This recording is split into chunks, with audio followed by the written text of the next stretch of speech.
swallowed up by mercy's hand. A better view from where you stand. The doorway to another land. Sweetest welcome from the Father, gathered up and carried home. We are past this time for waiting. Come, let us bow before your throne. We will meet in the golden city, in the new Jerusalem.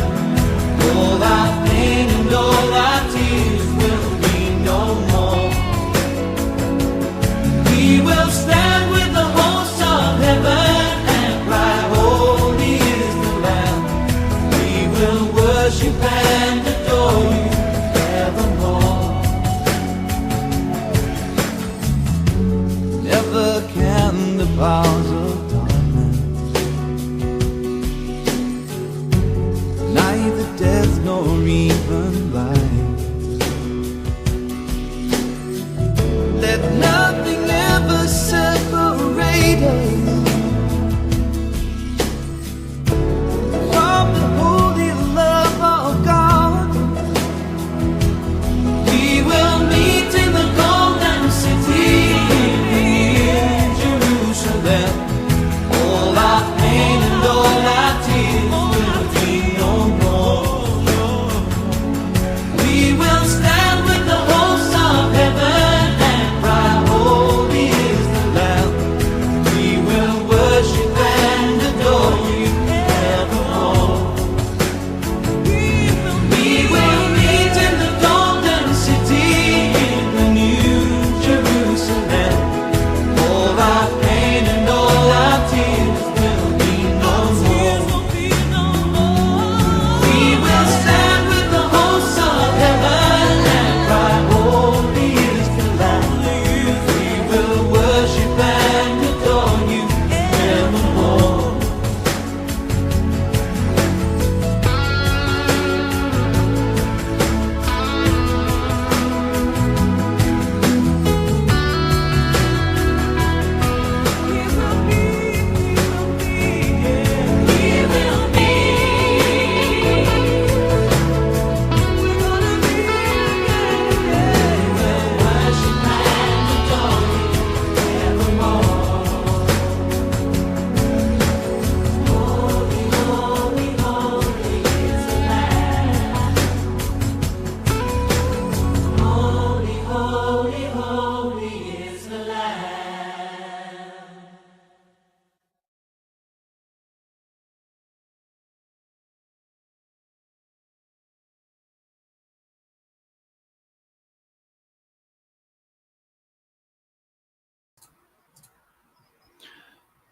Hello and welcome. This is Kingdom in Context. I'm Sean, joined by my lovely wife, Lindsay, and our unborn child. So let me fix this as always every week.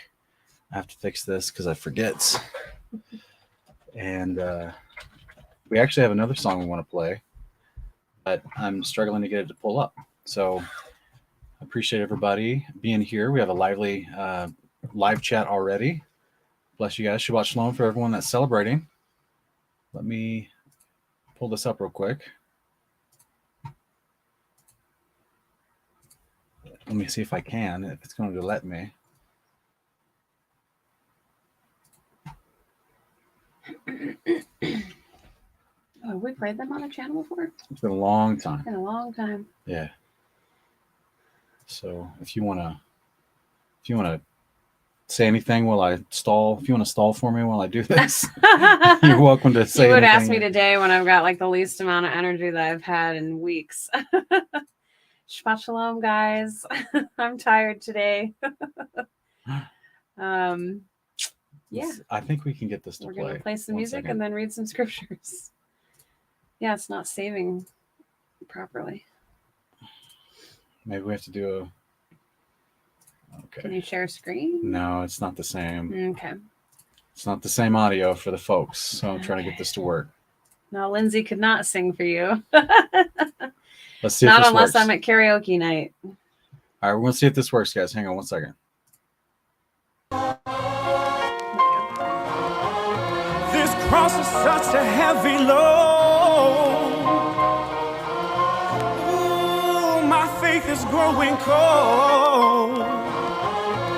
Lord God, hear my cry. My soul is heavy laden. Crawling slowly towards the carpenter's shop, I reached the front door and stopped. Let go of my cross, and I instantly dropped. In his eyes I saw compassion as he lifted me up. Son of David, I stated, I feel like giving this up. My relationship with you's on the rocks. I'm always trying to stand, but constantly falling a lot, and it won't stop. I don't know how much more of this I am able to take. I'm gonna break, forever making mistakes. My financial situation is rough. I clocking at my job daily, but I know that I'm not making enough. My supervisor doesn't like me much. He's such a jerk, trying to find different reasons so he can write me up. I need an additional part-time, cause I'm so far behind. I've looked through countless classifieds, but a decent job is so hard to find. And all this time I sit behind a cubicle, knowing inside this isn't what you have for me to do. Jesus, I'm only getting older. My ministry hasn't blossomed, and I'm ready to put this to a closure. While my group is constantly getting looked over, so-called Christian artists that don't promote you get the most exposure. And the ones that do are into themselves. They're all about making it big, or either record sales. They're big-headed, I heard their music, then met them. Try to show love, saw they were rude, then said forget them. I'm sick of hearing people tell us, keep bringing it fellas. But when it's time to help us, they consistently fail us. They can keep their encouraging lies. I know they take us for a joke, that's why my ministry is constantly broke. I'm forced to view Hazakim as a hobby. Anger towards believers that have wronged us is building up inside of me. My car's a jalopy, my situation is lousy. My in-laws don't like me, this road can go on without me. During my visit I explained more of my struggles and troubles, different issues I've been through, pains and sickness as he sat and listened. Tears rolling down my cheek, barely able to speak. I said, Lord, I'm just too weak, as I laid at his feet. Lord, the world flaunts their sin and they sit back and dare you to react. I try to follow your path and I'm under attack. And all this time you see me in despair, it seems you're not there. This cross you gave me is too heavy to bear.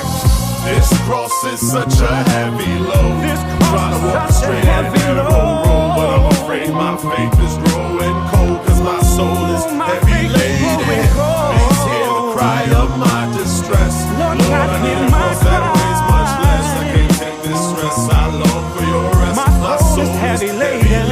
In a blink of an eye, Jesus and I were in a humongous shed. I was shocked when he said, put down your cross, choose the one you prefer instead. As far as I could see, I saw nothing but trees in various shapes and sizes like lowercase t's. Seeing so many different crosses I admit was frightful, yet I was completely mindful. This was the cost to being his disciple. As I walked beside him, I realized that different crosses symbolize different burdens just by the different sizes.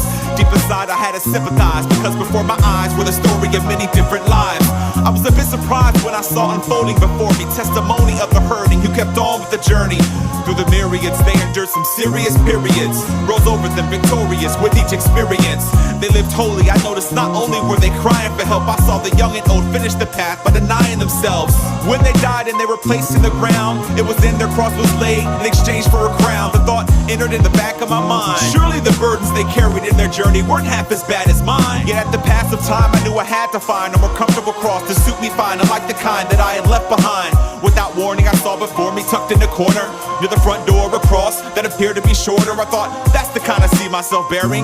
It looks very easy to carry, it won't have me constantly weary. Pointing at it selfishly I said, Jesus, I made my decision, with your permission I wish to carry this one. With a look of sadness he said, my child, I'm fully aware of all you've been through. Nonetheless you may take it with you. But as I ran to grab the cross in front of me, suddenly it started making sense. Oh man, this is the cross that I came in with. This cross is such a heavy load. I'm trying to walk the straight and narrow road, but I'm afraid my faith is growing cold, cause my soul is heavy laden.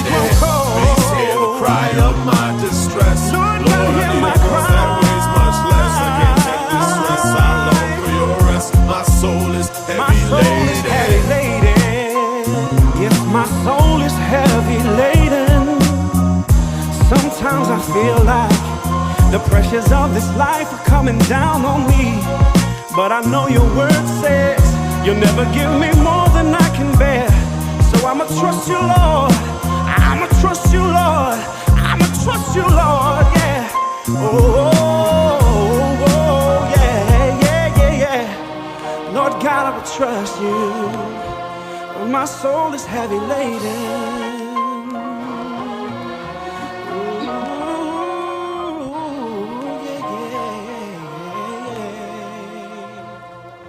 Hope you guys enjoyed that.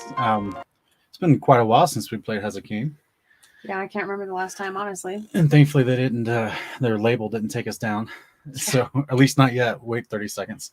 But guys, thank you for being here, and we appreciate all y'all that are enjoying this Sabbath fellowship with us. We just want to make a quick reminder to everyone that what we try to do with these particular broadcasts on the Sabbath is we're going to talk about some scriptures, and then in the latter half, after we talk about the scriptures, is when we do the Q&A. So hold all your questions until the latter half. That's when we do the Q&A. That way they don't get missed. And I apologize in advance if we can't get to all your questions. Sometimes we can't. There's more than we can truly get to. All the time we can't. I mean, it's literally impossible.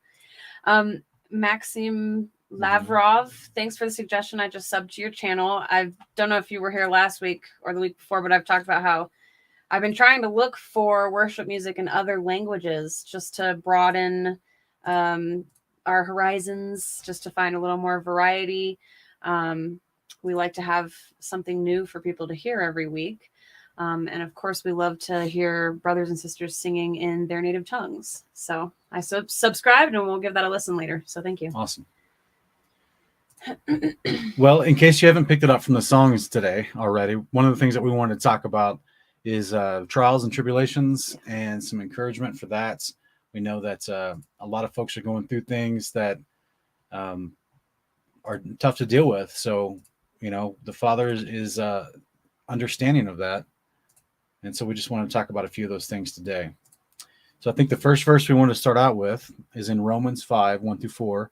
It says, Paul, a servant of Christ Jesus, called to be an apostle, set apart for the gospel of God, the gospel he promised beforehand through his prophets in the Holy Scriptures, regarding his Son, who was a descendant of David according to the flesh, and who through the Spirit of holiness was declared with power to be the Son of God by his resurrection from the dead. Jesus Christ our Lord. Through him and on behalf of his name, we received grace and apostleship to call all those among the Gentiles to obedience that comes from faith. Is this the right verse that you had in mind? Oh, it was actually 3-5.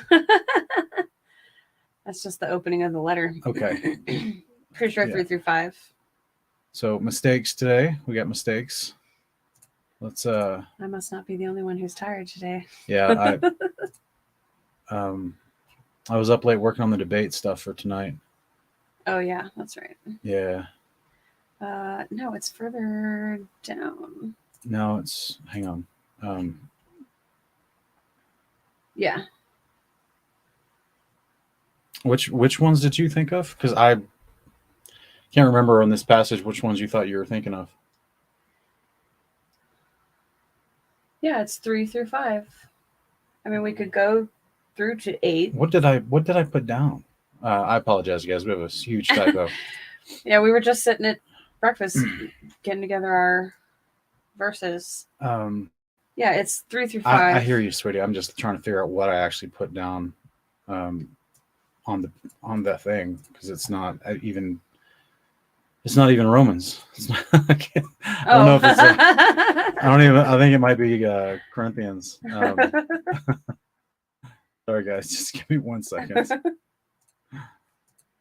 You guys see some mistakes in real time. When I'm making it slides constantly throughout the week, sometimes I just have a brain fart, you know what I mean? Okay, here we go. This looks more like it. Let's try this.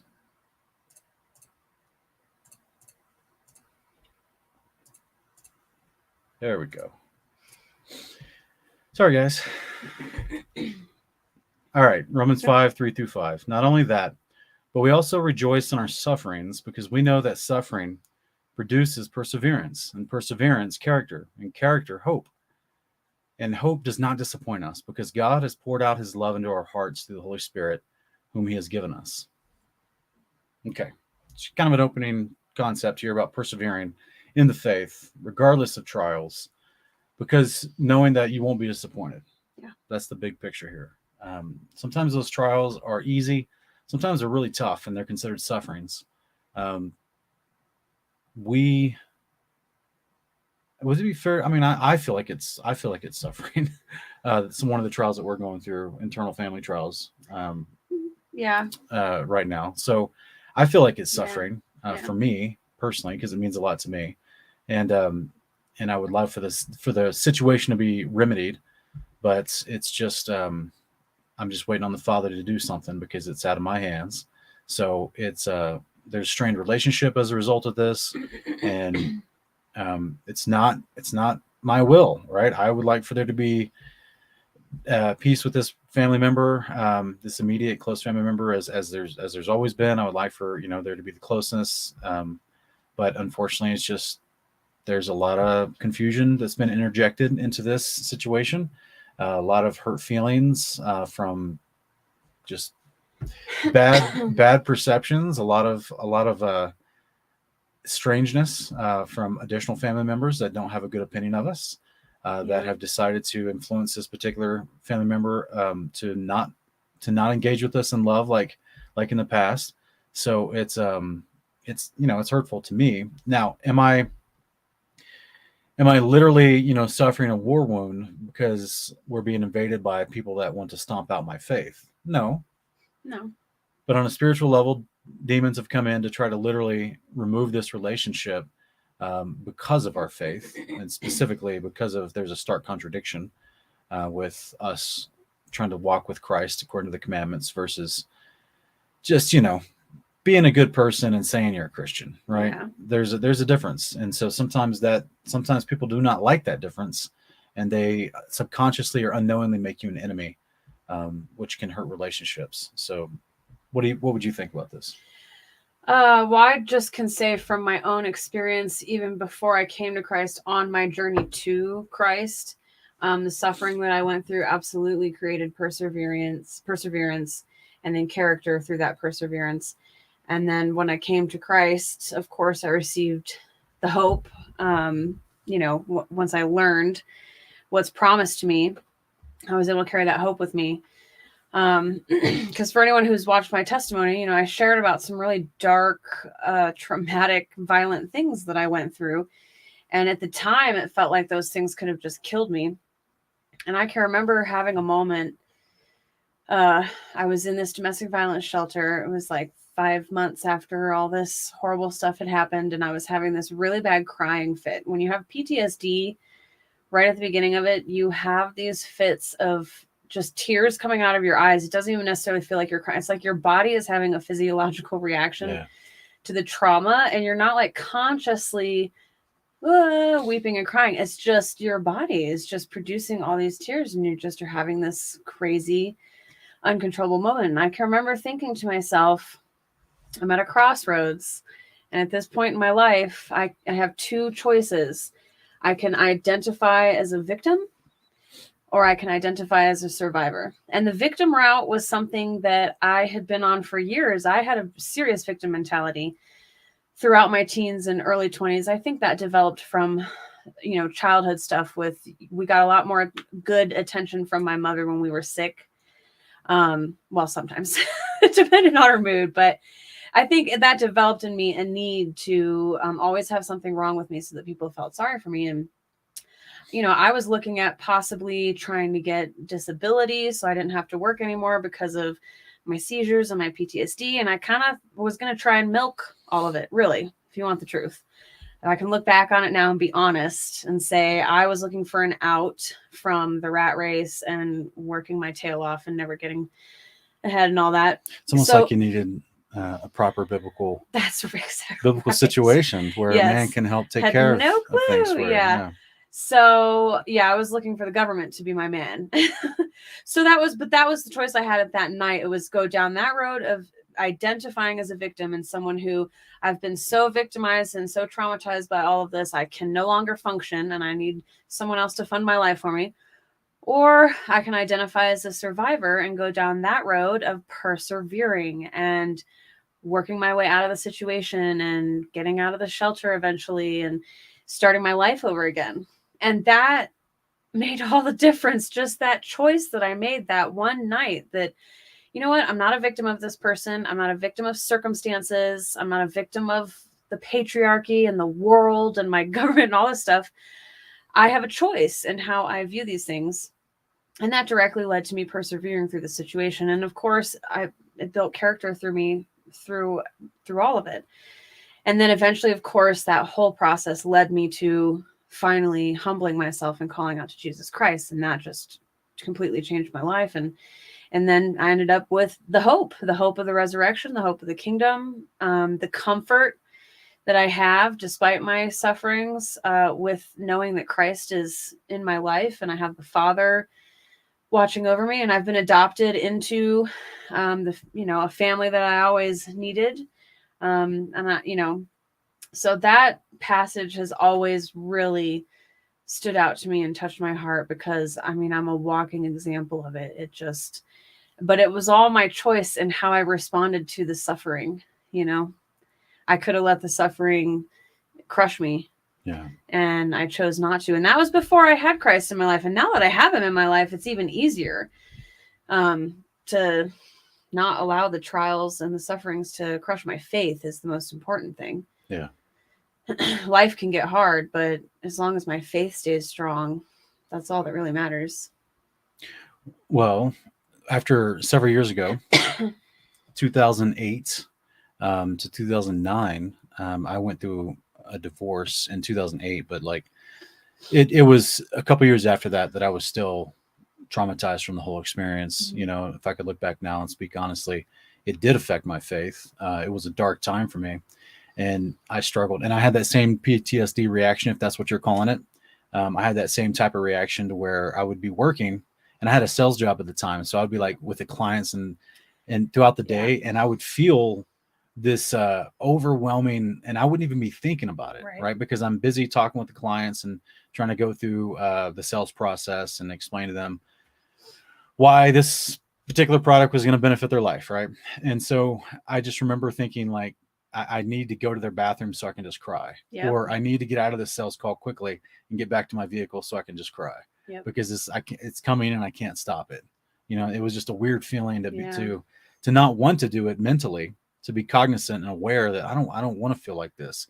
I want to be over this, but my body, everything involved, the circumstances, it wasn't over yet. So I had to go through the motions, if you will, physiologically. Yep. I had to go through the motions to allow my body to heal that type of hurt. Because it was messy. It was a messy situation. So yeah, I definitely have been there to where, you're hanging out with people, you're trying to be normal, but inside you're just like, yeah, I would just love to go get away from all this right now. This is too much.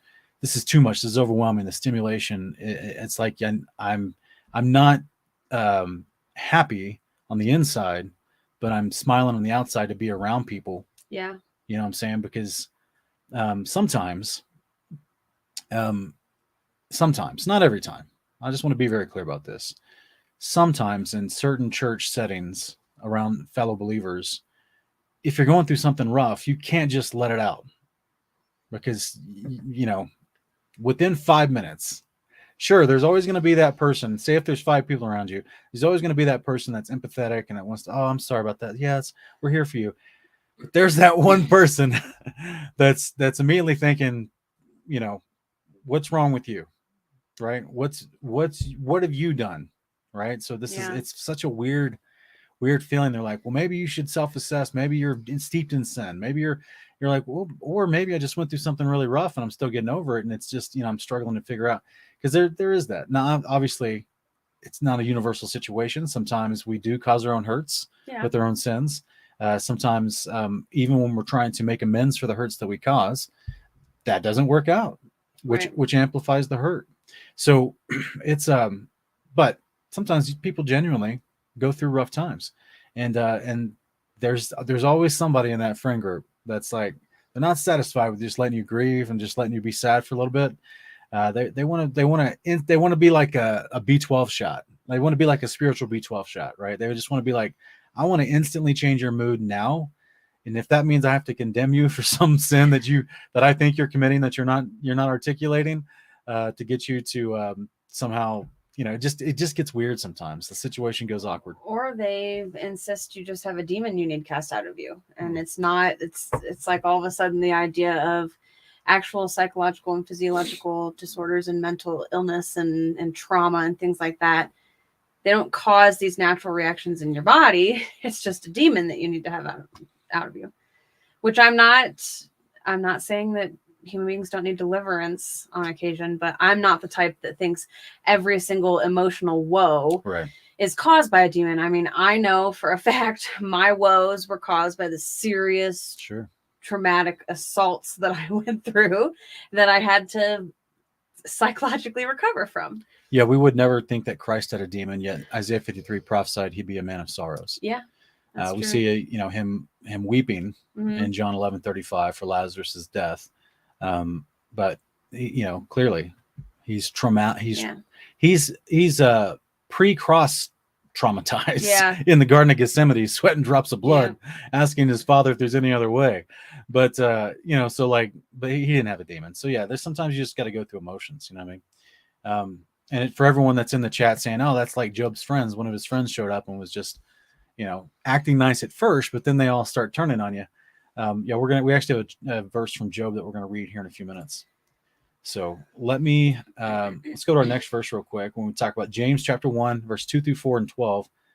Consider it pure joy, my brothers, when you encounter trials of many kinds, because you know that the testing of your faith develops perseverance. Allow perseverance to finish its work, so that you may be mature and complete, not lacking anything. And verse 12 goes on to say, blessed is the man who perseveres under trial, because when he has stood the test, he will receive the crown of life that God has promised to those who love him. So this passage is directly equating persevering as maturity and loving God. Yeah. This is wild. Because this is something that, so the whole assumption here is that you will have to persevere something. Yeah. The testing of your faith develops perseverance. And James is not saying pray that you don't encounter trials. Right. He's saying when you encounter trials, like it's a given when you encounter trials. And I think this is probably like, in the past I talk about how like when a Christian becomes a believer, when a person becomes a believer, that one of the first things they should be doing is number one, they should learn the Old Testament first. Number two, they should learn the history of how we got our Bibles. Right. Number three, you should be warned, get ready to endure various trials of many kinds to test your faith. Yeah, don't head right to that word of faith, name it and claim it, church, because you're going to be sorely disappointed. Because the enemy immediately wants to come in and steal the seed immediately and rob you of the faith and bring in the cares of the world. And so that you do not get the benefit of the gospel of the kingdom, so that you cannot take that initial knowledge and mature in it and then produce 30, 60, 100 fold. Yeah. That's a dangerous Christian to the enemy, right? Yeah. He doesn't want that. He wants to snuff you out while you're young, just like he endorses abortion. He wants to abort baby believers as soon as possible. Yeah, I can tell you that when I first came to Christ, and this was in the first couple of months of my confusion, where I was still hadn't picked up the Bible and hadn't quite accepted that I was being called to be a Christian. But I was definitely having all these changes in me, and I was definitely starting to develop more discernment about things. I had probably 6 or 7 different friends from the occult who messaged me on Facebook saying, hey, I had a dream that we had to do this ritual together, and we're getting together for the full moon and whenever after this techno dance night, and I had this dream that I'm supposed to invite you to this. You listen to some Moby. Oh man, just I had all kinds of wacky friends, but it was so great that I was really so changed by the Spirit that I said no every time, and I feel like this is some kind of spiritual, and I didn't know it was Satan at the time. But I was like, I feel like this is some kind of spiritual force that's trying to pull me away from learning more about Jesus, because I was starting to feel like witchcraft and the occult and those things were probably wrong. I hadn't fully come to the realization. I hadn't read those verses in the scriptures yet, but something was telling me, no, don't do that. So, and of course I was losing friends. I mean, my best friend in the whole world, she eventually became so repulsed by me. She deleted me on Facebook. I'm like, we can't even be Facebook friends anymore. She's like, I had nothing in common with you. I'm like, not even the last 15 years together. Okay. So yeah, I completely agree that the enemy wants to snuff out believers, especially when they're new, because that's when we're, you know, the most ignorant. That's when our faith is has the least amount of strength. And if you can't snuff out the faith, he'll get you into a doctrine of men, right? So that it convolutes your faith and makes it difficult and creates lots of furthering continued issues with relationships around you. And we see that all the time as well. It's just so, yeah, it's funny. Someone in the chat said that why do people always invite us to do things on the Sabbath? And there's a reason for that, because the world is engineering society differently and systematically and on purpose. Now, I've talked about this in other videos, maybe even last week briefly, but the idea of not just the Catholic concept of announcing, oh, we're changing the Sabbath to Sunday, the first day of the week instead of the seventh day of the week, which alters culture, right? Because then you have how many restaurants and businesses, car dealerships across the United States are not open on Sundays? Yeah. Like how many different, it changes what you can do, right? Yeah. It changes culture. And they call that the Lord's Day. And even though like the car dealership doesn't abide by the Sabbath, they still have to, because it's been mandated as a law. But it's a law that's the wrong day. And so it's very fascinating. So therefore it forces people when they do have a day off to just try to do things on the Sabbath. If they're ignorant of what the Sabbath is, they just then they want to go do things like that. So that is all by design. It's intentional. Just like we were talking about previously about systems of government to get us away from understanding the scriptures. They instituted a representative democracy or a representative republic instead of a monarchy, instead of a kingship. You have now this diluted system of authority through representatives to give the people a semblance of interaction and choice. But ultimately, the Father's system is a monarchy. The Father's system was that he wanted there to be a system where he is the king, and then a system of elders, rulers, and priests would help administrate his law to the people so that everything was administrated fairly. One law for the foreigner and for the native born. And his law, of course, is pure wisdom. But systematically, many nations have changed that. And that's just one of the outflows of that change, is that they've changed the course of how people, of the most typical day that people can be off work. And then they changed the course of other days that people revere that are not holy days, so that it just changes, it alters culture, and it makes it more difficult to be a believer. We were just talking about when Levi's born, we're going to have to, like when we go swimming at the pool at the rec center, we both wear shirts, right? So I don't swim without my shirt. I used to when I was younger, but now for the sake of modesty, I swim with a shirt on.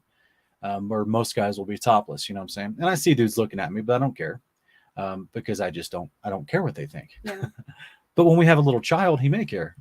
Yeah, because he's young and impressionable. Because we were talking about, he'll have his little swim trunks and his little swim shirt. And Sean was like, he's probably going to ask us about the other people that are here.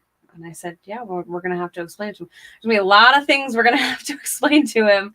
Because we don't plan to completely shelter him. Like, obviously, we want to homeschool. We would like to be in much more control over what he's being taught. Yeah. But we're gonna get him in activities with other children. Yeah, we'll have him in Taekwondo and stuff. Well, we want him around other children and socialize and all of that. But as a result of that, we're gonna have a lot we're gonna need to explain to him about why we do things so differently from all these other people in the world. Yeah. So that'll definitely be a challenge. So as a result, it can lead to people being ostracized, people being ridiculed, mocked, people being just left out. Maybe not even ostracized, just left out, not invited to stuff. And it could even come from family. Yeah. Where they just think, you know what, I'm going to go visit that person, but they never come to visit you. And sometimes that you feel that, you sense that over time. You're like, well, I sure would like to, if you go visit them and they come visit you, like there to be a sense of equal weights, but it doesn't always work out. But we're called to love everyone regardless. To me, that is the walking in love part that James chapter 12 is talking about. If you're loving God, you're walking his commandments. And that's even when people don't treat you the best, right? You want to, and sometimes it's just because they're uncomfortable. They don't realize why they're uncomfortable. That's the tough part. Yeah. They're not like making it their crusade to demonize you or to say that you're some sort of false teacher or prophet or that you're of the wrong religion. They just don't know enough about their own religion and the faith, and therefore they become very uncomfortable around you. Yeah, it's definitely spiritual. I have a kind of a cute story, a cute little testimony regarding that topic. So we moved away from Ohio when I was when I was just done with my sophomore year. So around 16 years old, moved away, really got out of regular contact with my family back there. And one of those people was my Nana on my mom's side, my maternal grandmother. And so I hadn't, and then there was falling outs and there was all kinds of estrangements and things going on. And basically me and my Nana ended up not really talking for 8 to 10 years. I mean, she had come out for visits here and there, but certainly don't have the closest we have now. But my little sister and I went back to Ohio to visit, I don't know, 5 years ago. Was that 5 years ago already? When my other Nana was diagnosed with Alzheimer's, and we realized we need to go out and see her. This is important. So we go out there, and of course we hung out with our other Nana, our maternal Nana, for a little bit. And I had heard later on that she's Nana D, that my Nana D had said to, I don't know, my sister or my aunt out there who hadn't seen me in a while, I saw Lindsay and she's really religious now, because I was covering my hair and everything. And this person was like, what's the big deal? I mean, she's always been kind of spiritual. And my Nana was like, no, she's like really religious now. It was like freaked out by it, especially because I covered my hair. That, I guess that was something that made her feel like, oh, I must be in some kind of cult. But I persevered with my Nana. I realized I wanted to reconnect with her. I wanted to make up for lost time. I don't care if we have different beliefs. I want to make her a priority in my life, especially because I started to realize that she wasn't really seeing family out there as much anymore. The people who've lived there most of their lives kind of took her presence for granted and stopped going to visit her. Nobody would help her. Nobody comes and mows her lawn. There's all kinds of things that she needs help with around the house she can't do in her 70s and 80s. So I started to feel like I want to be, more present in her life. And nowadays we talk every week, and she's always thanking me for my prayers. And every time she's got something going on, she asks me to pray for her, and she tells me, I believe it was your prayers that solved this or that problem or things like that. So it's been wonderful. And now she doesn't look at me like, oh, she's really religious now. Like she respects my faith, and she sees it, how much better my life has become because I've got a relationship with the Lord. Well, you've been showing her consistent love. Yes. So the faith hasn't turned into you asking strange requirements of her. Nope. It's just been loving on her. No, and I haven't shamed her for any of her beliefs. She's considers herself a Catholic, so she believes in her version of Jesus and all that. But I would say her main religion is the Democratic Party. Unfortunately, she's very much a political-minded gal. But there are things about her that I'm like, you know what? You are not pro-choice, because we'll have talks about pro-choice and those kind of things, and how she would never ever abort a baby and things like that. And I'm like, you're pro-life. You just can't bring yourself to admit it. And she just, no. So we ended up having great conversations now about these things, because I don't shame her. I don't, I'm like, hey, I used to believe exactly like her. I mean, I was her little Democratic liberal buddy. We were all about, I guess that was part of my religion for a long time too. So yeah, if we persevere through that ridicule, that initial ridicule, and that feeling of them seeming to be uncomfortable around us, and I just ignored it, and I just loved her through it. Yeah. It ended up softening her heart to me. Yep, So. I saw it. I saw it happen over time. Yeah. Tracy, Perfectly Broken, thank you. Appreciate you being a new subscriber to the channel. Hopefully the videos have been a blessing to you guys. And we hope to see you guys around for many years. So that's awesome. So let's go back to this real quick, and let's look at 2 Corinthians 1, 3-7. And I'm going to take my face off here. So it says, "Blessed be the God and Father of our Lord Jesus Christ, the Father of compassion, the God of all comfort, who comforts us in all of our troubles, so that we can comfort those in any trouble with the comfort we ourselves have received from God. For just as the sufferings of Christ overflow to us, so also through Christ our comfort overflows. If we are afflicted, it is your comfort and salvation. If we are comforted, it's for your comfort, which accomplishes in you patient endurance of the same sufferings we experience. And our hope for you is sure, because we know that just as you share in our sufferings, so also you will share in our comfort." Amen. So what's unique about this is that this is actually a prescription, if I could put it like that. This is a description of a potential prescription. It's a description of potential instructions for how to build perseverance amongst fellow believers when they're suffering trials. Is that you provide them comfort because you've been comforted by God. Yep. And as a result of that, it builds in them and accomplishes the patient endurance from their sufferings that we all experience. So this is a very fanciful way of Paul explaining, hey, we're all in this together. Yep. This is a team thing, right? If you see your brethren in the faith suffering in something, try to provide comfort to him if possible. We're not enabling sin, but we're trying to provide comfort to those who are suffering for whatever reason, because in that it helps them produce that perseverance that we already saw Paul talking about Romans, that perseverance is what we need, right? And this is helping us walk with God. So it's it's a team game. You know what I mean? It's like I remember, when I was younger, I would play quarterback, play football, play quarterback, and if my line was suffering, if my tackles and my guards and my tight ends, if my line was suffering and then during the game, then I would suffer. Because I would be getting hit in the back. I would be getting chased down in the backfield, hit during a handoff. Depends on what was going on. So it was funny because I would definitely suffer when they were suffering, and it was all I could do to encourage them, regardless of my suffering. You try to encourage them, like, hold that block, hold that line. And so it was it's a team game. I'm giving obviously a silly sports analogy, but it's a team game. So we're all in this together. We want to look for those who are suffering and provide comfort to them, because it's going to help them persevere. It's also, the Father is going to, and from what I'm understanding about this correlation here, the Father understands as he's the one who comforts you, he's going to bless you for trying to seek out and love others to comfort them. He's going to provide extra comfort to you. The Father of compassion and God of all comfort, he comforts us in our troubles, that we may comfort those in any trouble with the comfort we ourselves have received from God. So it's like, if you go out of your way to love others and comfort them when you see them going through something, Father's going to step up even more to comfort you, because he's realizing you're sharing the comfort he's already given you. I promise you guys, if to whom much is given, much is expected.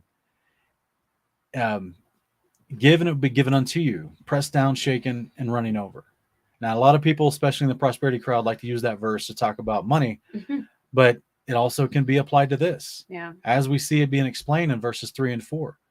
The Father will comfort you and give you special measures of comfort through his Spirit to help you get through things.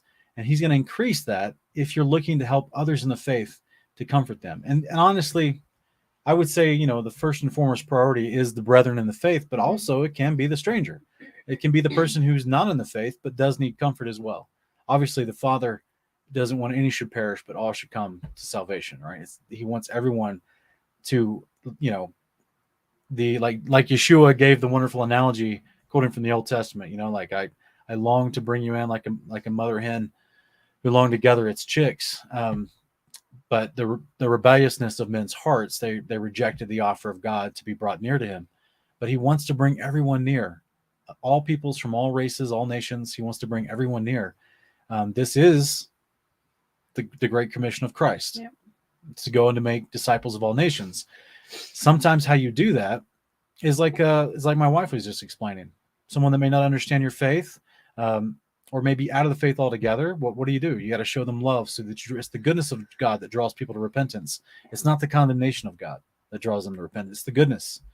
And so this is where we want to have our hearts open to both believer and unbeliever alike. Be willing to show comfort, and then God will amply supply you in your time of trial as well. Yeah, and that's basically what we're hoping to do today with this topic, is just offer comfort to, anyone who needs to hear it, anyone who needs to be reminded of these verses, reminded of the promise, like 1 Thessalonians 4 at the end of the chapter. Paul goes through this little illustration of the resurrection, and then he says, therefore, comfort one another with these words. That's right. So for us as believers, ultimately, our at the end of the day, our comfort and our assurance and our hope and what we're enduring towards is that promise of the resurrection. And that's why we don't have to fear death. We don't have to fear true persecution unto death. And we don't have to fear, the sufferings and the trials that we're going to experience through life that may or may not be related to persecution. Because at the end of the day, when we take our last breath, we know what we're awaiting. We're assured of our salvation.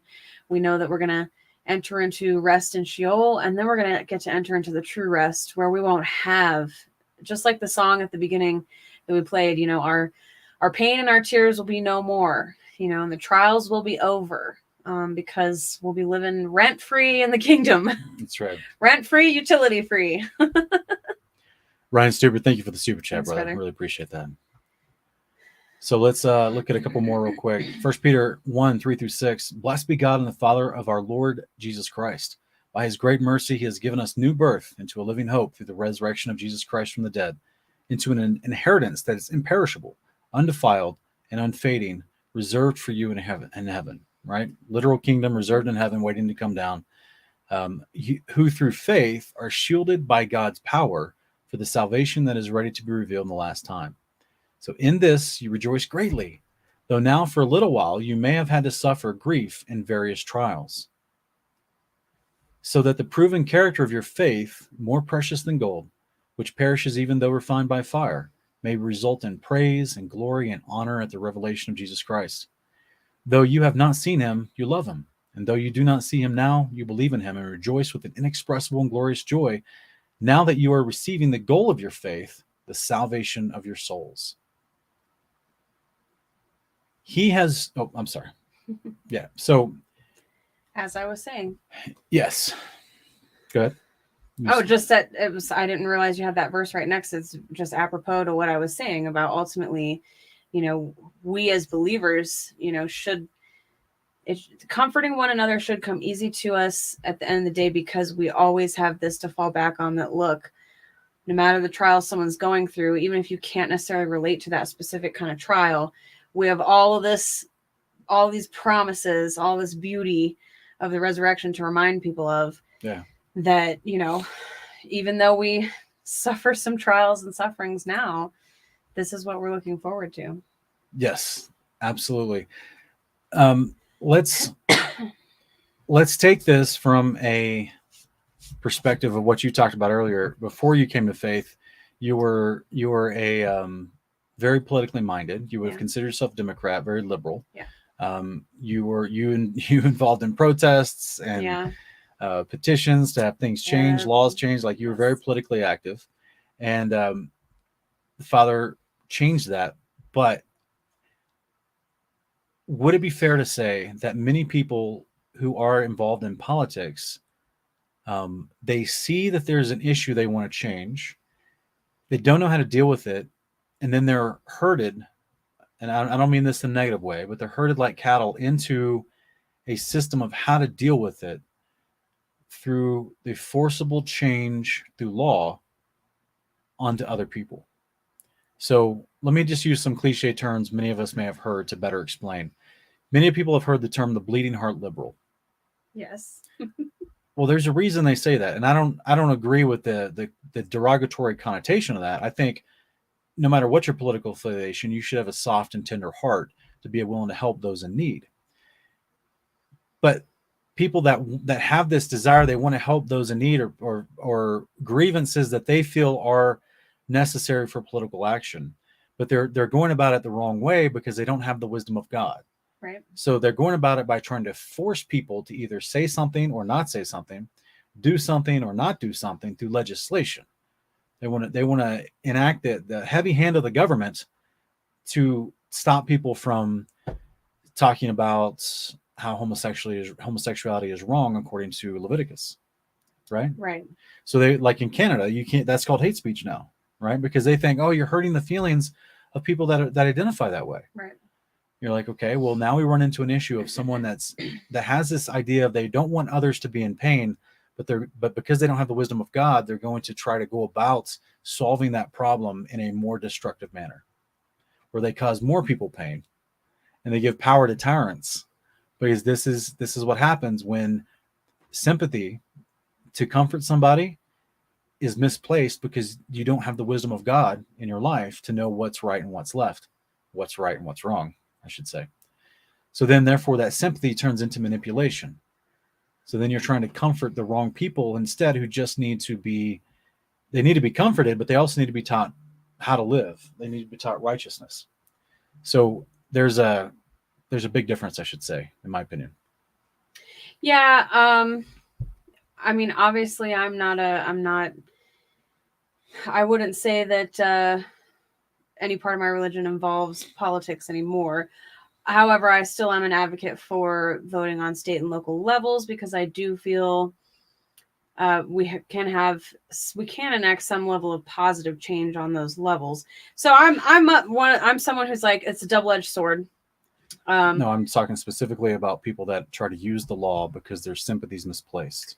Yes. So they try to use the law to manipulate and oppress. Because I also believe that there's good ways to use the law in America, and there's good bills to be passed, and there's some decent people to vote for and things like that. So just so people don't get the wrong idea, Sean and I aren't calling for a return to being under British rule or anything like that when he's talking about monarchies.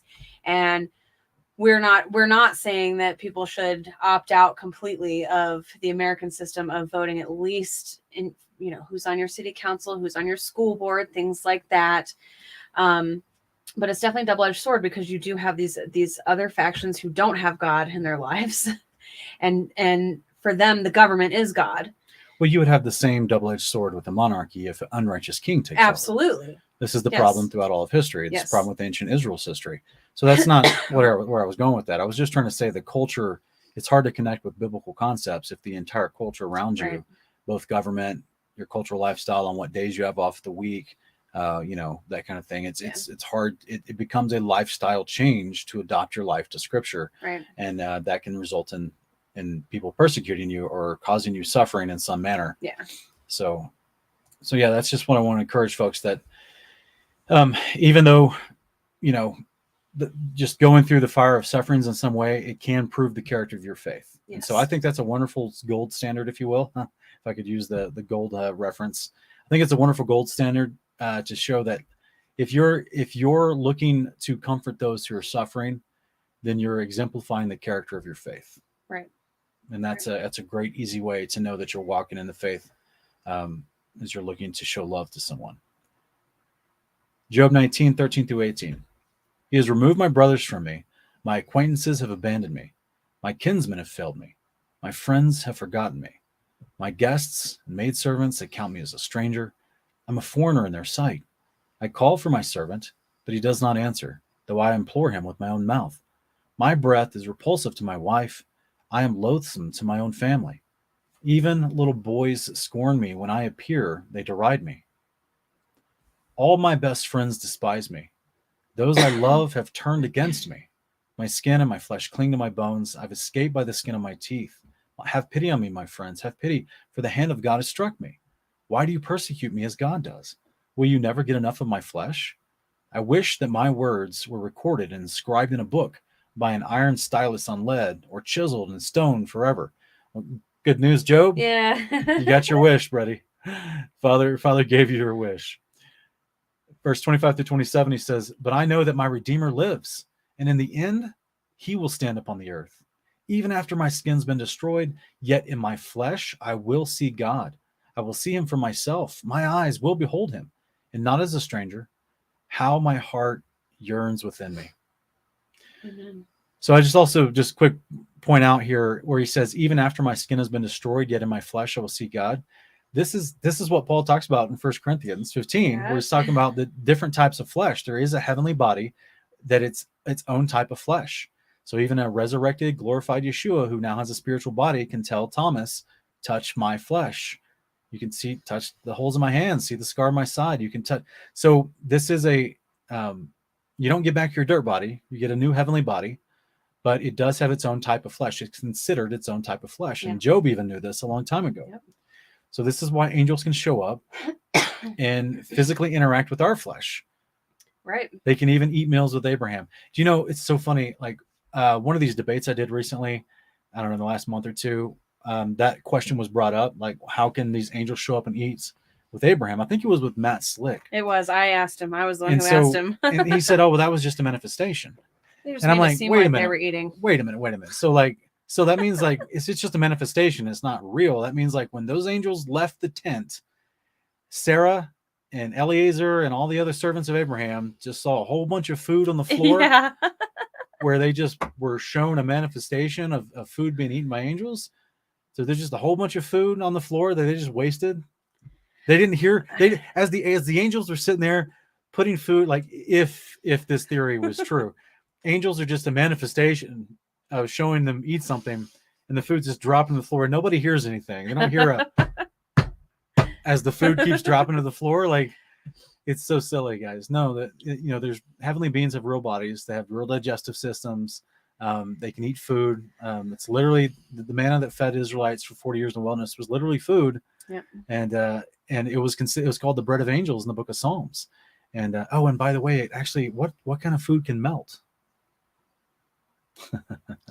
Oh, you mean the manna? Yeah, the manna melted in the sunlight if they didn't pick it up fast enough. Like, so, like, Yeah, what kind of food do you know of that can melt? But they also they physically ate it. I mean, and then it came from heaven. So Yeah.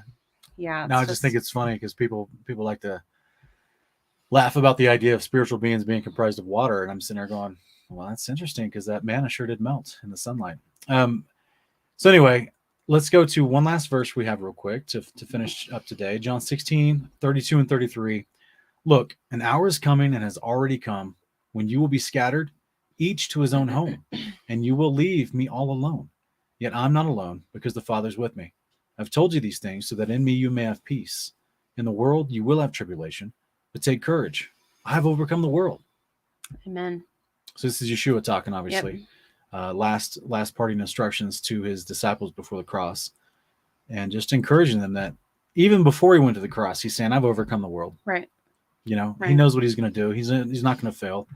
And by overcoming the world, it means he's going to be faithful to complete his mission, to get to his priesthood so he can minister in the temple, to atone for our sins and resurrect us to eternal life, which is the promise of the covenant, which is the promise of God's law. Yep.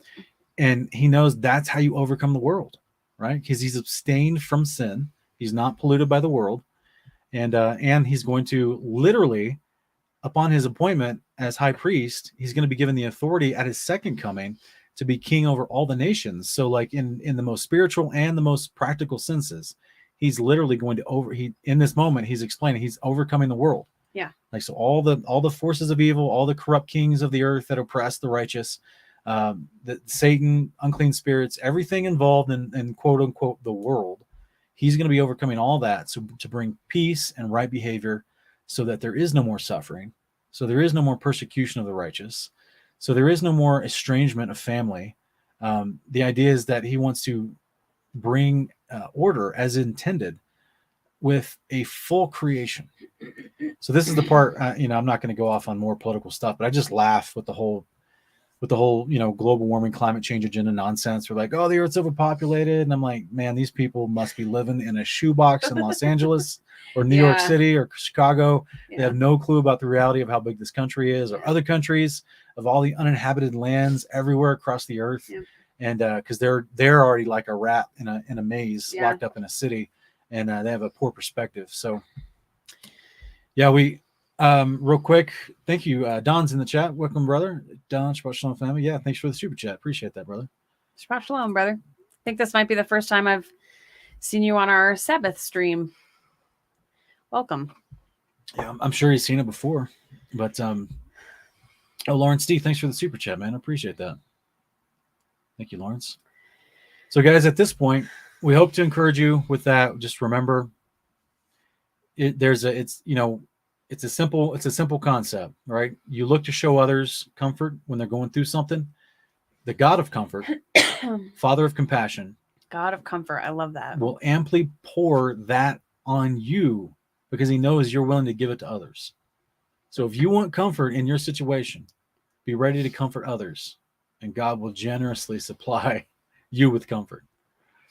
I mean, isn't it amazing? We serve a God who's like, I am the God of comforts.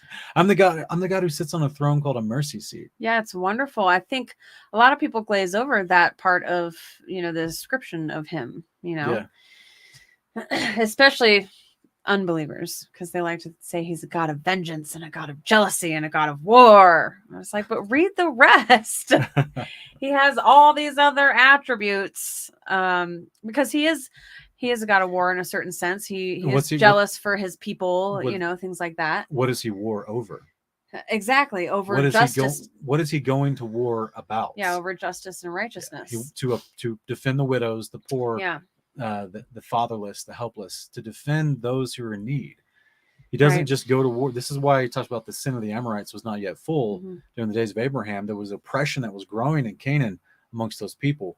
But they weren't all like that. And we actually see this in the book of Judges. I think it's chapter 16, where it talks about the Danites had lost their territory to the Amorites, their initial territory given to them by Joshua. And so they went north to go seize a new territory that wasn't originally theirs. And they went north towards Sidon, toward what we would consider northern Israel, the territory in ancient days. And they found a people of Laish, I think I'm saying that right, Laish, that were peaceful and prosperous, and the land was good, but it says they didn't have an alliance with the Sidonians. They didn't have an alliance with the Canaanites. So they were strategically and militarily, they were vulnerable. And the Danites took them and set up shop up there and renamed that place Dan instead of Laish. So, that happened during the days of the judges. So like, that's just to give you an idea of like when Yahweh goes to war, that was wickedness, by the way, for the Danites. That was not their original territory. That was them being bad. So like when Yahweh goes to war, it's not because he wants oil. It's not because he wants guns. It's not because he wants vaccines pushed into a certain nation. It's not because he wants what is it called, cobalt and lithium being mined from Afghanistan mines for batteries for electric cars. It's not for resources. It's to establish goodness and righteousness and justice. Yeah. When he's jealous for you, it's because he wants you to do what's right and stop worshiping the Baals, which destroys your life. So it's like, when we put these terms in context of our Heavenly Father, you see there's a reason these things are said, and it's a good reason. So if you guys have any questions, put them in all capitalization. I think my wife is about to pass out. I'm not about to pass out. I don't know if she's going to make it through this whole show today. It's anyone who's been pregnant out there, I'm sure, understands sitting in a certain position for a certain amount of time. You start to get, I got to adjust. I got to move. I got to try and, so I'm just readjusting. Yeah. So again, as we say every week, guys, put your questions in all caps so the moderators and ourselves can easily see them as we're scrolling through the chat. Yeah, and we're going to try and keep it around 20 to 30 minutes because we do want to go swim before the evening storms roll in. So that's some of the best exercise for me right now. All right. Ken Gibbs is asking, husband and I started a study Torah on Leviticus and are confused by the you shall not eat any fat. Are we not to eat fat? So it's a question that Lindsay and I have been looking into for a few years as well, because obviously with the Leviticus instructions for the priests, they're not to eat the fat. That was portion that was given to Yahweh. But does this apply to everyone? So is it in the context of just that sacrifice, or does it apply to everyone? Because if the reason I say that is, if we were to take the burnt offering, which was the food of an animal, the meat of an animal, that in other occasions the average person can eat that, but in that specific instruction, it's just for Yahweh, and nobody can eat that. Right. So this is where we've struggled also with this idea of do not eat the fat, because we're trying to figure out, because there's a lot of times when you're slicing the meat up, there's fat all through it all the time. Well, I think that's why we've settled on the context pretty clearly seems to be in the context of the actual sacrifice being given in the temple by priests, not just your average everyday steak that you're eating at home. B, it also seems to be talking specifically about the fat that's around the lobes of the liver and the kidney, and that's what's offered. So, because really, you cannot eat a cut of meat, a cut of beef specifically, without there being some sort of fat in it somewhere. Even on a fillet, which is, I believe, is the one cut that's considered to be the most lean, there's still fat in a fillet. So to us, the context seems to be pretty clear that it's the offerings, and then it's a specific kind of fat in the offering. There's one verse that makes it a little confusing where he says all fat is the Lord's. But again, he's already said this particular fat from this part of the animal is what I want you to offer me. So we have to assume that's the fat. Great answer, sweetie. This goes back to the idea that does all always mean all in Scripture? Right. So there's a lot of people that do studies on this idea that the word all, you have to look at it in its context, because it doesn't always mean all to everything, and no caveats, no context, nothing like that. So, but it's a great question. Shooty Mac, this is a tough one, brother. I know a lot of families, a lot of parents, they have children that want to do stuff. And unfortunately, Saturdays is the day that a lot of these games happen. A lot of things happen. So I would say, I mean, if you got to pay for this, if you got to pay to go, if you got to pay the refs, it becomes an issue where you are paying people to work for you. So if you can't ask the parents to hold it on a different day, which to me seems like the simplest solution of all. Like if you just like think about other people's requests for school activity and how they want certain things according to their lifestyle, their family, their proclivities or whatnot. Don't be afraid to go in there and be like, hey man, there's some families that want to be involved in this, but we can't because of you always have these days on our religious day. Is there a way we can schedule the games to be happening on some other day?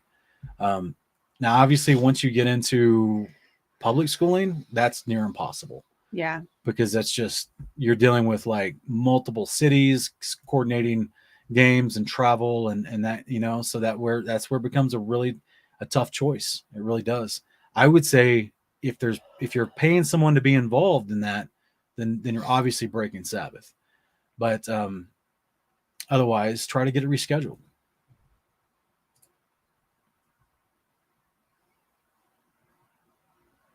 Deidre, it's soon. I thought I was going to have it ready by last night, but I had to finish my notes for the debate tonight. So Lord willing, I'll have it ready by tomorrow night. But it's just it's a huge episode that I've been working on. So like I've got, it may end up being a 2-parter. So we'll see. I can't give you a final date. I'm sorry. I decided I'm going to stop doing that because I ran over those. Some of those dates I got busy, especially with Lighthouse and different things that have been happening. So I decided I'm just going to stop giving a final date on those, and just when they're ready, I'll go live and we'll do them. I'll make an announcement usually within 24 hours. All right. Dan M is asking, was it a test to Isaac also in Genesis 22 when Abraham was to sacrifice Isaac? I think if, what is it, Jubilees that talks about Isaac volunteering, like knowing what this was. It seemed that he was an adult and he knew what was happening. We're talking like 30-year-old adult. Yeah. Yeah. Sean and I were watching, we watched some teaching on YouTube a week or two ago on Sabbath, and it auto played this movie that was a Bible movie, and it was going through the Old Testament, and it showed this scene of Abraham offering up Isaac, and it shows Isaac, this tiny little boy, and he's like this scared little, he doesn't know what's going on, and Abraham puts him onto the wood and the pyre and covers his eyes and goes to slit his throat, and it shows Isaac, all scared. And Sean and I were just thinking, it's so sad that this is what unfortunately is commonly thought of as the images of this particular moment in history, is that it's this scared little boy who is being put onto a pile of wood to be killed and burned, and he's terrified. And of course, they don't show any angels in these movies. When someone hears the Lord talking, they look up, and it's like they're just hearing a voice in their head, because people don't understand that angels show up physically and talk to people. So and so it makes Abraham look like this, crazy guy who's hearing voices in his head. And this is a movie done by people who clearly believe the Bible, but that's what they believe happened in that moment in time. But yeah, Jubilee seems to give us some context there that makes it sound like Isaac was an adult. He knew what was going on. He knew that there would be something offered for the sacrifice other than him. So I guess you could say it was a test of Isaac's faith to allow himself. You could. I mean, you could, if you wanted to. If he was an adult and he wasn't just a child, he could have easily fought back. As Hebrews 11 talks about, Abraham knew that the resurrection was a thing, and that the promise was going to come through Isaac, so that even if had he gone through with it, he knew that Isaac would have been resurrected. The ancient world knew resurrection of the body, the physical body, not the eternal resurrection into a different body, but the physical resurrection into your fleshly body was an actual thing in the Old Testament. In the old world, it was a thing. And so he knew that Yahweh was the God of resurrection. He could resurrect Isaac back to life and still fulfill the promise. But that was kind of an extreme level of faith exhibited by Abraham, as the writer of Hebrews talks about. And so I'm sure, since Isaac was a grown man in this situation, that he had already been taught by Abraham about the resurrection as well. Right. I'm sure, we just unfortunately we don't have the whole conversation of them going to the mountain or the whole thing coming back from the mountain, or none of that stuff. Obviously, it's funny to make memes about this stuff, but these are grown men making grown men decisions based on and having constant angelic activity in their life. Yes. So I think that it's just people forget that. Real quick, let me go to this. Where'd it go? Be Good Podcast. How you doing there? Thank you so much for replaying our videos on your Spotify channel. You're asking, are there a few go-to verses you can point us to that will help us show someone who doesn't think there'll be meat eaten in the kingdom that there will be meat in the kingdom? Thank you for all you do. First and foremost, you can go to Matthew 22 and the kingdom of heaven at the marriage supper of the Lamb, verses 1-4 of Matthew 22. It literally says that the fattened ox and the calf are slaughtered for this meal. You can also go to Ezekiel chapters 45. In the millennial reign kingdom, it talks about the animals that will be brought forth for the sacrifices. You can go through the definitions of the feast days, which is where people would bring forward food for sacrifice, which they eat of those foods. In the same way, the tithe, if they bring forth an animal, they can eat of those tithes. They can eat of these things if they want to. Same thing with a first fruit offering. The priests would eat, Numbers 18, the priests eat of a first fruit offering. So the reason I say that is in Ezekiel 45, in a millennial reign setting, which happens in the kingdom of heaven, you see first fruits being offered, you see tithes, you see Passovers, you see tabernacles, you see Shavuot. Zechariah 14, you see tabernacles where they offered food to be eaten for the sacrifice. All this stuff is there. I mean, it's everywhere. It is how God created life. Is He made some animals to be eaten and some not to be eaten. So, what thoughts do you have? Also, Isaiah 56, 4-7 is one of them. Yeah, I was just going to give some other verses. These specifically talk about the sacrifices that will take place in the kingdom. So it's not the literal words, you will eat meat from these sacrifices, but when you show them the laws of the sacrifices and that some of those are eaten, it goes without saying. So Jeremiah 33, 17 and 18, Isaiah 66, 21 and 22, Ezekiel 44, 15 and 16, Psalms 51, verses 18 and 19. Yeah. Zechariah 14:21. So Also, did you read the Septuagint in Jeremiah 31:7, where it talks about right, people being brought in at the resurrection, gathered for the Passover, gathered for his Passover, and that they will eat the animals, the corn, the grain, the wine. Like it's a real meal. It's like, this is real stuff. We're not gonna be turned into ghosts at the resurrection, guys. We get real bodies. Christ ate real food with his disciples after he was resurrected. I don't know what the point of us inheriting the earth and this whole creation is for eternity if that doesn't also involve inheriting all the animals that are to be eaten and all the produce, the bread, the wine, all these things that he made for us to eat and enjoy. You know, I just don't see what the point would be. Thank you for the super chat. Be good. I appreciate that. Same thing. Simone Alers, thank you so much, sister, for the super sticker. Really appreciate that. Oh, we have a whole video about is the Holy Spirit a person? So I'll link that for you. No, it's the power of God permeating all creation that he can focus and use centralization for creation, miracles, or the gifts of the Spirit. So it's not a literal person. Otherwise, you've got a literal person deposited inside of you with the gift of faith.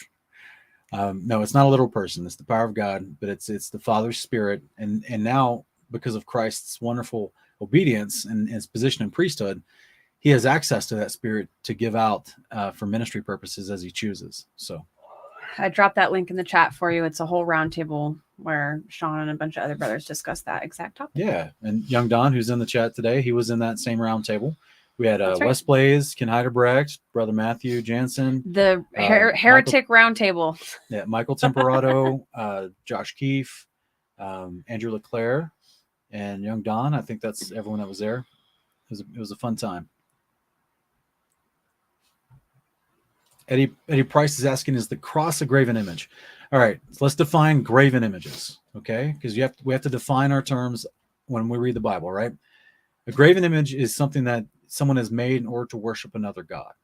It's a symbol, it's a representation, an image of some sort, whether a sculpture, 2D or 3D, but it's in order for you to worship a false god, usually a demonic spirit, a demon, something that's considered a shade.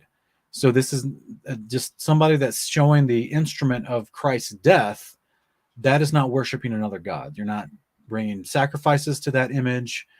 You're not praying to that image. You are, unfortunately, I don't like crosses. I don't wear them, as you can see. But unfortunately, this is what's been popularized by the Catholic Church, is the cross, and specifically Christ still dead on the cross, which I think is not cool, because he's risen. He's not still dead on the cross. Yeah.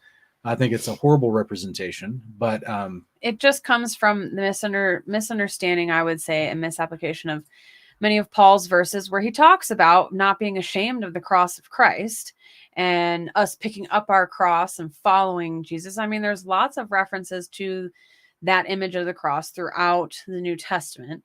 So it comes from an innocent place for most people. I mean, when I first became a Christian, I was wearing a cross because I realized I loved Jesus, and my whole life that had always represented Jesus, the cross. So I think we got to be careful in our crowd, the Torah crowd, that we don't falsely accuse people of worshiping an idol via the cross, because the majority, I would say almost all people using a cross have no idea that we were never intended to make that into a little icon and wear it around and carry it and put it on our wall and use it as a symbol for things. But I've made my fair share of memes with, the 3 cross imagery, with a little quote above it, things like that. So I don't think it's necessarily wrong to use the image of it occasionally to illustrate something biblical, but it's not literally a graven image. No. Susan is asking about where's the debate tonight. It's on Standing for Truth channel.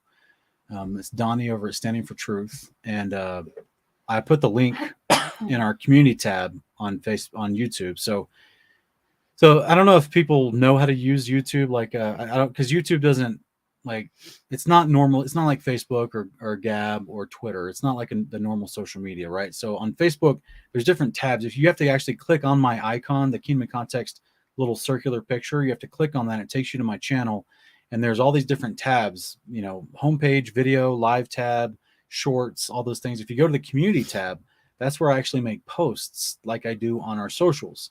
And so I posted the link to the debate tonight under our community tab. So that way, if you can't find Standing for Truth channel on YouTube, there's a direct link to the debate tonight on the community tab. Ruben, speaking in tongues is speaking in different languages. It's not babbling incoherently. It is actually speaking a different language. You should only do it if it's a gift of the Spirit being poured out upon you at the moment in order to evangelize for others, or to somehow, you know, benefit through a form of ministry, whether evangelism or prayer for others who speak that language. So just that's what we see the precedent in the scriptures of how that was used.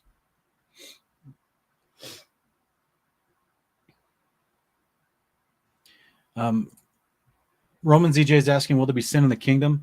If you're glorified and resurrected, you will not sin. But remember, the kingdom is coming. The kingdom is God's large house, the New Jerusalem, approximately 1,400 to 1,500 square miles. It's coming down to sit on the ground of the earth between the Euphrates and the Nile. There will be nations outside of that filled with people who did not make the first resurrection, but that Yeshua deemed as sheep, who can stay in his kingdom and repopulate the earth throughout the millennial reign. They do not get to live inside the New Jerusalem because that's for the resurrected saints. That's the inheritance of the saints. But they still can live in their nations outside of the New Jerusalem. And this is why we have all the scriptures talking about them journeying to the house of the God of Jacob, journeying to the New Jerusalem, journeying to Zion for feast days and for new moons and Sabbaths and to worship Yahweh. They will be taught Torah, which means that they're still learning Torah, which means they will still be transgressing Torah, which means there will still be sin amongst the unresurrected regular people of the nations living outside and around the New Jerusalem during the millennial reign. So hopefully that makes sense. I was trying to be as thorough and as precise as possible with my language to give you the full picture of a millennial reign setting where all the nations are living outside the New Jerusalem. They haven't been resurrected yet. This is why the people that had been resurrected at the beginning of the millennial reign are living inside the New Jerusalem, and they're a part of the priesthood that ministers to the people outside the New Jerusalem. So people will still be struggling with sin outside the New Jerusalem. But they're still considered a part of the kingdom of God because Christ let them live. Right. They're still under the control of Christ. He's ruling over all the nations from his throne inside the kingdom.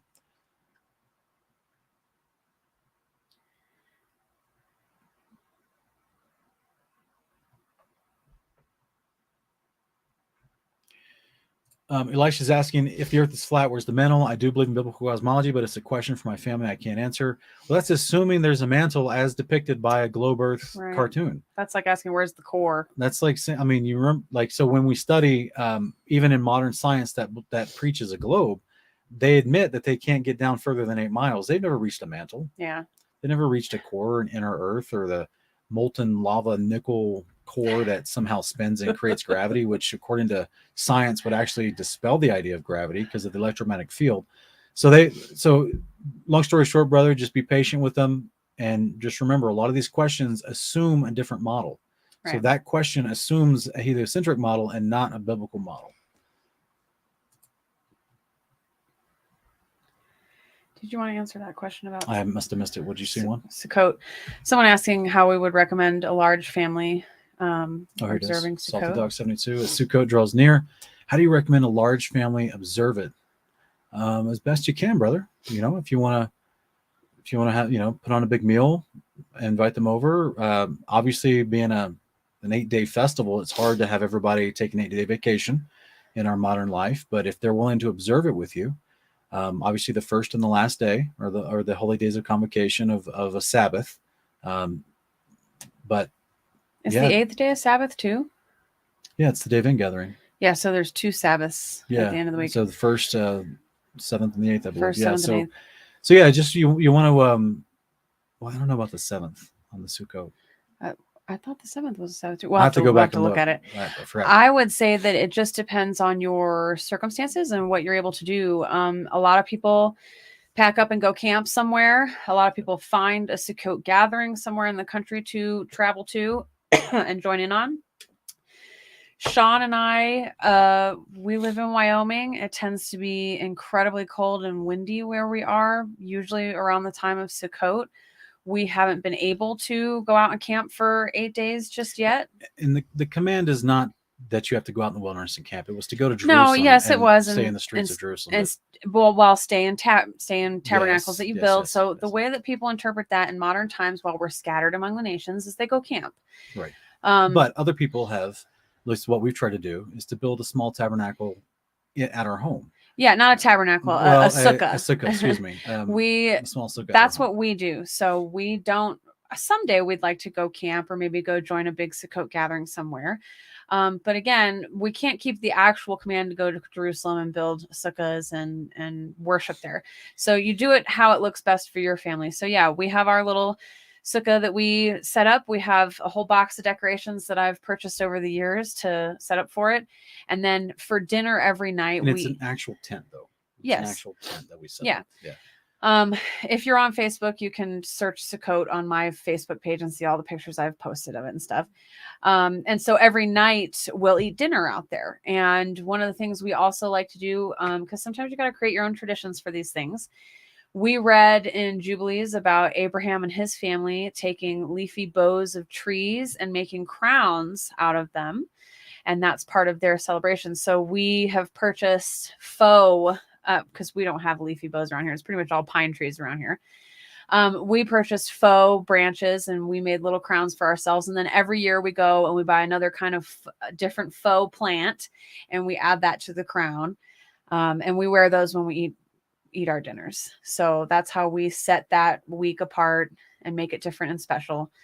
So it really just, it looks different for everybody right now because we're not able to keep it to the letter. Johnny Favorite's asking, so do you believe only the Father is God? I believe the Father is the Most High God. I believe in we should all define the word God according to its definitions. So the word God can be used for the Most High, can be used for the Son, can be used for angels, can be used for fallen angels. It says that Satan's the god of this world. Yeah. In Paul's letter. It can be used for unclean spirits. Those are called the gods of the nations, demons, unclean spirits. It can be used for rulers of men. Aaron and Moses were referred to as gods, but not in the sense that they were spiritual celestial. Beings. Yeah. But essentially, it's a word for ruler, right? So then once you look at the context of how's that word being used, and we look at it in this form of the Father, oh, well, he's the most high ruler. That's why it's called the Almighty. So I do believe that the Son is rightly called God also because he's been given all authority in heaven and earth. That means he's a ruler. So he's rightly called God in that capacity. He's just not the Almighty. So we don't believe in oneness theology.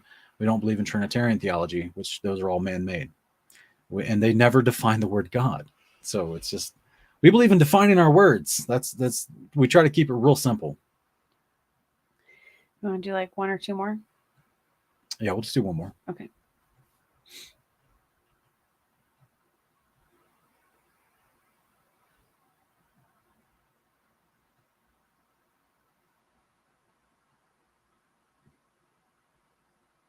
All right. Hey, Hunter, how you doing, brother? Hope God's blessing you. Sean and Lindsay, do you make tzitzits? We do. We make our own. Mm-hmm. Yeah. So yeah, you can make your own. Very simple. I'm not a crafts person. I'm not a seamstress. I don't know how to sew, but I was able to, before I even met Lindsay, I was able to go buy some thread, go buy some white thread and one blue thread and put some together in a little, it probably looked really ugly. But I think it was like a little braid or something. I twisted my own little braid and tied it off and put it on my belt loop. Very simple, guys. Yeah, we have ours on a see, here's mine. Little safety pins that we put on our belt loop. That way we can change them from clothing to clothing really quick. There's different styles. If you want to do fun little crafty ones like this with certain techniques, you just look up how to make tzitzit on YouTube.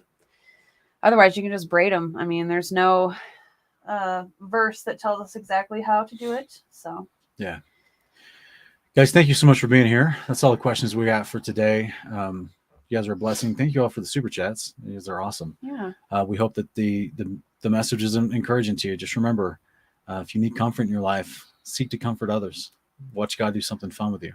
He's going to give you some extra comfort in your life. Yeah. So we think that's a very proactive and positive message that we can all implore. That's right. So because it's just I don't know if the years ahead are going to be easier for Christians. So we definitely want to practice these things now and get used to doing these things now.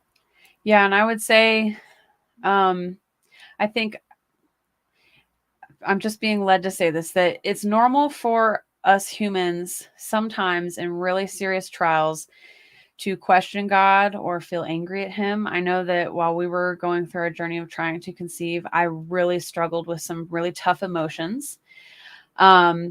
But he's a big God and he can handle that. And as long as you come back to the reality that he's not doing this to you or he's not punishing you, he's got a reason for everything, even when he's saying no to a certain request that you have of him. So resting and trusting his plan for you and trusting that he does want the best for you, despite you feeling like you're not getting what you want right in the moment. That's what's most important. So, because I see a lot of people sometimes start to fall away from the faith because they get stuck being angry at God for not answering prayers and letting them suffer.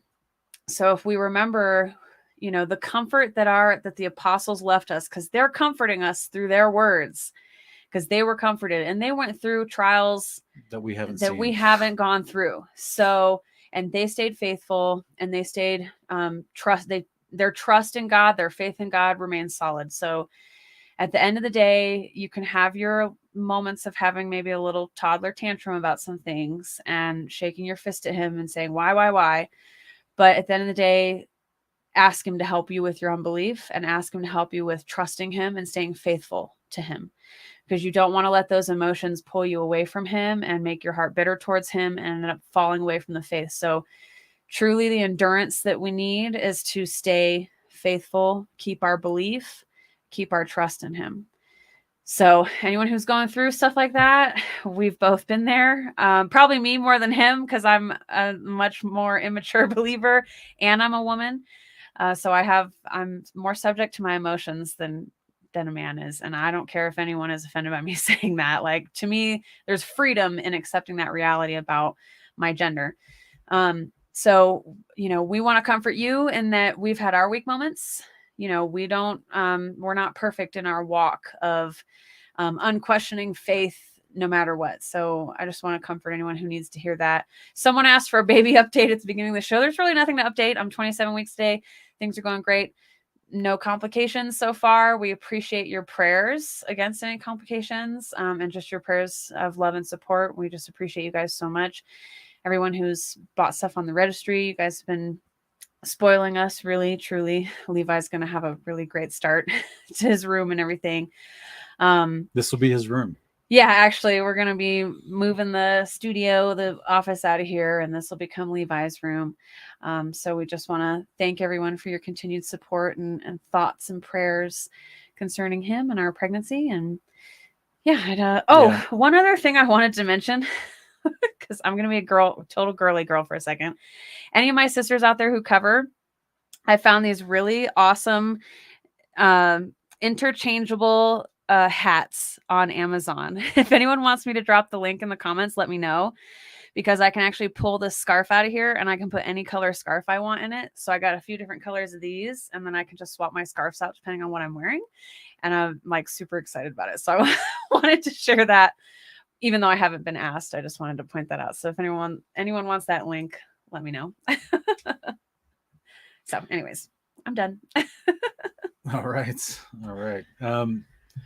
Was that it? Thank you guys, everyone that's our patrons. Thank you for your support. The debate tonight, we're going to be like all my notes for the debate, as I've done in the past. I'm going to upload for free as a public post on our Patreon, because you can actually download the PDF of all the slides that I'll be using to present for the debate tonight.